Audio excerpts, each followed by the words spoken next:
and professionals around the country who are being held accountable every single day. And in fact, some of them, and a large number of them, are paying out large sums of money, not because they believe that they're liable or that there's been any proof that they're liable, but for them the cost of continuing with the process is simply uneconomic. But they can't avoid it. They can't step aside. It'll continue with or without them, and they'll be bound by the outcome.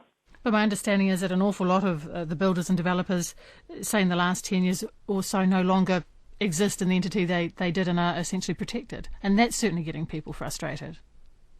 Well, as I say, I mean, in order for that to change, there would have to be a whole rewrite of company law in this country, and that's not going to happen. That's not going to happen overnight.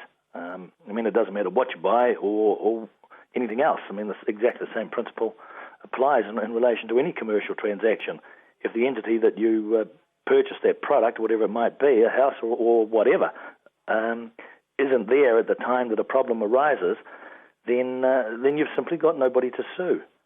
And that's, of course, been the single biggest problem, because where the local authorities have been involved in these building processes, of course they are still there. And that's why they, in the past few years, have in many cases shouldered 100% of the liability for the problem because of joint and several liability and proportionate liability. Government officials are estimating that maybe 70% take-up rate of the 23,500 eligible households for this. What kind of take-up rate do you believe? I mean, you've been working with people in this situation. What do you reckon? I've got no idea, and I wouldn't even be prepared to hazard a guess. I think in each case the parties involved need to weigh up very, very carefully what their options are, and there's always an advantage of cash in the hand as opposed to becoming involved in a highly destructive and time-consuming litigation process where the result is not certain. So I think it really will depend on the circumstances in any particular case. I know it's not a very helpful answer, but there's just so many variables involved. It'll depend on who the other parties to the construction process were. It'll depend on what evidence that they might have as to their potential liability. It'll depend on their assessment of how good they are for the money. And in a lot of cases, of course, people simply conclude that they may be successful in bringing a claim against a party, but if they've got no money to pay up at the end of the day, it's a pretty hollow and Pyrrhic victory for them. Would you then counsel people to consider their options really carefully? People should always consider their options carefully before they embark on any form of litigation. But just going back to your limitation point, one thing that they should do is if they think that they've got a problem and they think that they've got an entitlement, then they should cast a peg in the sand and at least deal with any limitation issues by lodging an application for a claim with the Weathertight Homes Tribunal. As you made a point in an editorial, John, that the only real beneficiaries of this crisis and the procedures for resolving leaky building claims have been lawyers and building consultants. You're not critical of that, but I guess that is a point. And also lawyers, should people pursue litigation, perhaps stand to be the ones to make the most out of this. Well, parties are seldom the beneficiaries of litigation. I mean, that's for sure. It's not their core business. It's not what they set out to do. But because of the nature of the processes that are put in place to resolve these things, they almost inevitably need legal and technical advice. Some of that advice is great, and some of it's appalling. And the sad thing is, in a lot of cases, they will seldom be aware of which end of the spectrum their particular choices sit. I imagine, John, that much of this is going to be played out in court, isn't it? And there will be some leaky home owners who simply want to wait and see what happens when others pursue their claims in the court. So this is going to be a long, drawn-out process for those who don't want to jump in and take this offer. Well, I think before anybody jumps in, and nobody should jump in, they should just ease in very, very carefully.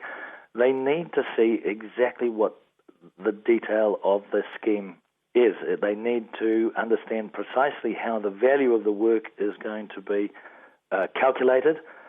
They would want to be absolutely certain that any amount that they received was in fact going to be 50% of the total amount that it was going to cost them to effect the necessary repairs. they would want to know exactly what process would be available for them for the recovery or the attempted recovery of the other 50% from other potentially or other culpable parties. What about people who've already had their work done, John, and already have the invoices and the accounts in? Are they in a different situation? Those who were able to fund getting the work done and now are seeking redress and compensation? Oh, absolutely. And that's the unfortunate thing. That's the very position that everybody should be in, and then we wouldn't have half of these stupid arguments that we see rage for the last 7 years. When people have had the work done, and unfortunately most can't afford to because they simply don't have the financial wherewithal to fund that. But once that work is done, 90% of the argument simply disappears. The remaining issues are incredibly simple to resolve and easy to resolve, and it's simply a question of determining liability of the parties involved, contribution between those parties, and any element of betterment that might be involved. But all of the evidence that you would ever need to determine those issues will be provided as a result of the building process. I mean, in 90% of these cases, all of the evidence with regard to the scope of the proposed remedial work and the cost of the proposed remedial work has been based on a series of basically portholes in the side of a building. Sure, it'll give you an idea as to what's going on, but that's why we see the estimates between the experts varying so wildly, because one looks at that picture and sees a different, potentially different result than another. Thank you very much. Been talking to John Green, Principal Adjudicator of the Building Disputes Tribunal. Very interested in your views. Already had some emails in fact. 9 to noon at radionz.co.nz, or you can text us to 2101.